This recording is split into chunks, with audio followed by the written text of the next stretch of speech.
La lettre oubliée. Il pleuvait depuis 3 jours sans arrêt. La maison de sa grand-mère, isolée au bord du lac, semblait figée dans le temps. Clara n'y était pas retournée depuis l'enterrement, 2 ans plus tôt. Mais cette fois, quelque chose l'avait poussée à revenir. Un rêve étrange, récurrent. Une voix douce qui l'appelait depuis le salon. Ce matin-là, elle décida enfin d'ouvrir le vieux tiroir verrouillé que sa grand-mère lui avait toujours interdit d'approcher. La clé, elle l'avait trouvée dans un livre de cuisine ancien. À l'intérieur, une lettre, jaunie, soigneusement pliée. Elle reconnut l'écriture fine de sa grand-mère.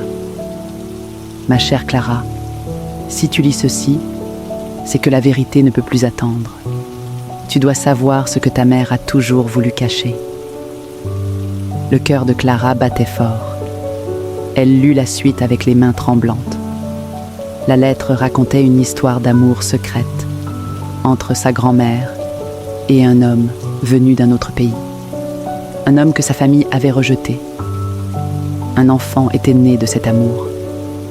Mais il avait été confié à une autre famille, loin, pour éviter la honte. Clara comprit soudain. Sa mère n'était pas fille unique.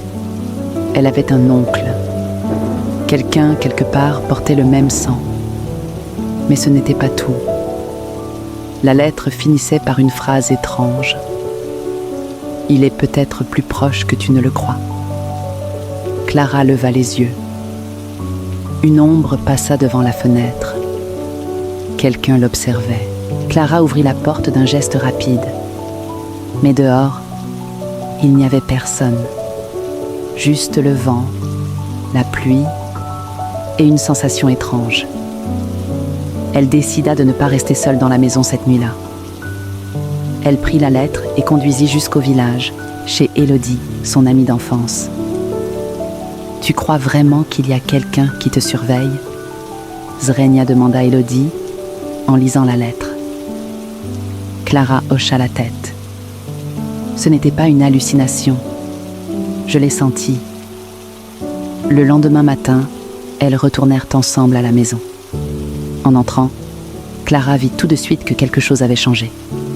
Le tiroir était grand ouvert. Et à l'intérieur, une nouvelle enveloppe. Pas jaunie, pas ancienne. Une enveloppe blanche, posée au même endroit. Son prénom écrit à la main. Clara. Elle l'ouvrit avec précaution. Un mot, simple mais glaçant. Tu n'es pas seule. Tu ne l'as jamais été. Et au dos, une photo. Une vieille photo en noir et blanc, avec 3 enfants. 2, elle ne les connaissait pas. Mais le 3e, c'était sa mère. Et elle ne souriait pas.